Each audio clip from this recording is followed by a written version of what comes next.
You wanna be the hero, jumping face first into danger, solving the unsolvable, maybe even with a cheese line on top. Somewhere inside could be the urge to make a warrior character, but you keep thinking to yourself, isn't that bland?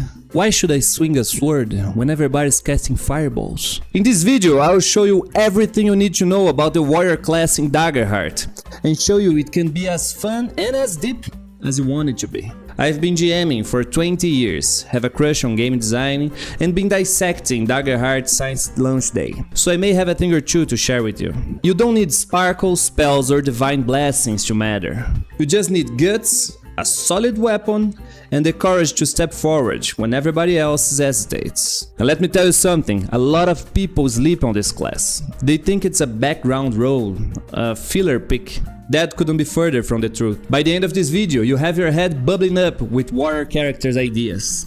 And if you're already playing one, I will hype you up even more. So, shall we? I'm Babu, and today we're talking about the warrior class in Daggerheart. Okay, let's start with the vibe. The warrior is martial, direct, stubborn. No trick, no illusions, just you and the desire to make a difference. Some people may laugh at that. Why play a warrior when you could summon storms? And they're not entirely wrong, magic is cool. But think about it.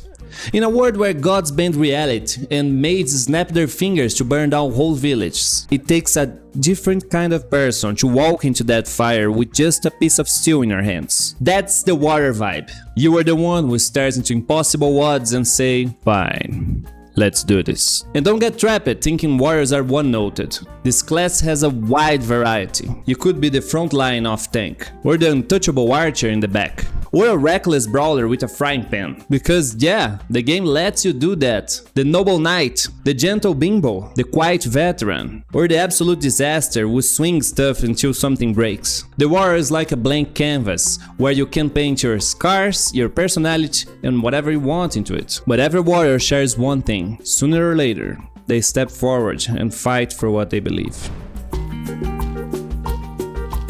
Okay, here we break down the bread and butter of the warrior.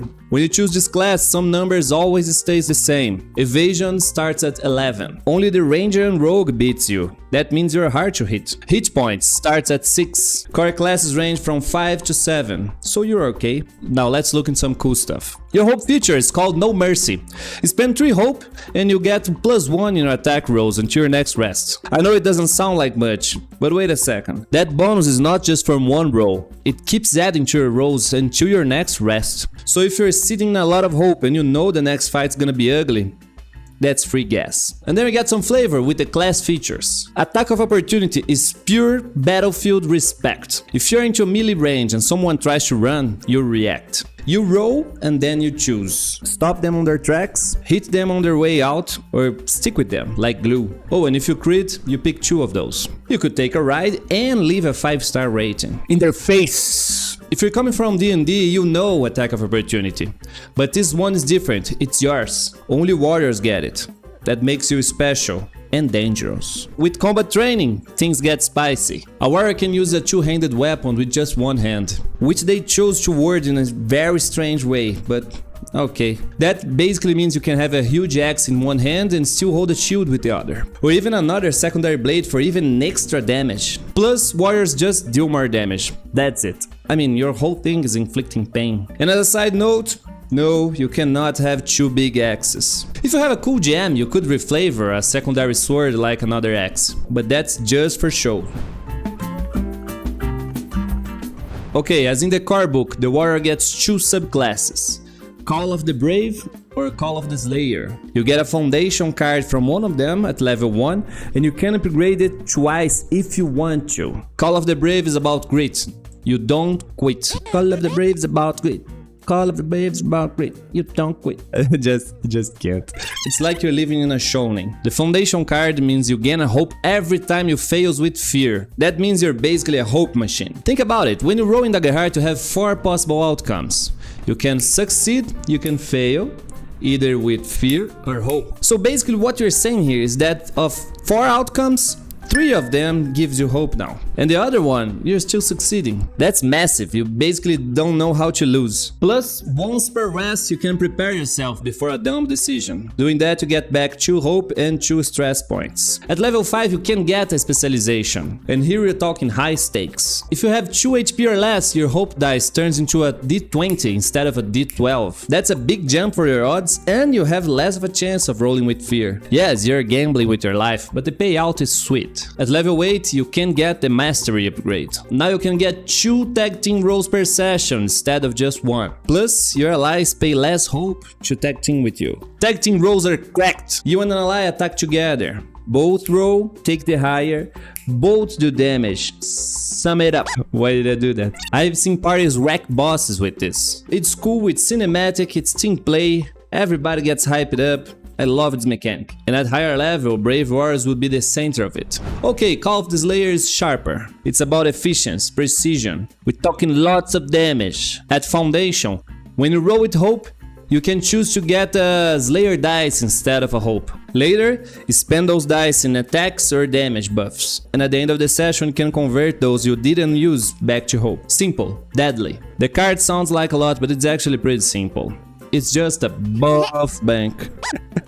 The specialization is called Weapon Mastery. Every time you hit, you can spend a hope to add an extra dice from your secondary weapon. Remember, even shields have damage dice. It rewards the combat training feature, assuming you have a big weapon in one hand and another one in the other. Plus, once per long rest, you can re-roll your ones into your Slayer dices. That means you want to stack them and spend them all in one big hit to capitalize in your bonus. And a Master Slayer becomes a teacher. Now your downtime lets you train your party and let them have Slayer dice too. And suddenly you are a whole squad of killers.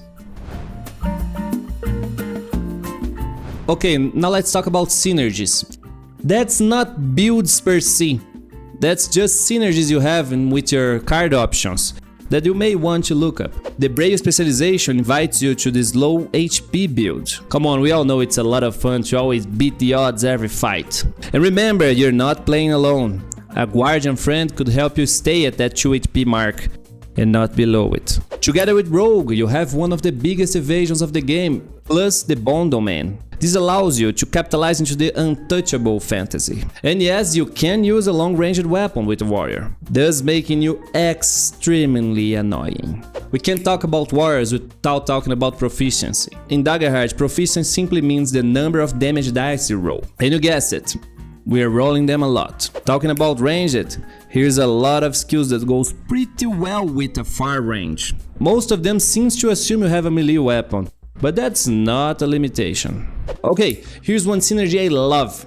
A warrior does not need to be a lonely mother lover. There are some cool skills that encourage you to play with your allies. And yes, you could actually be some kind of tank without a Valor domain. There are some cool blade cards that let you lean into that. Okay, here's the truth. Numbers do not make the warrior fun.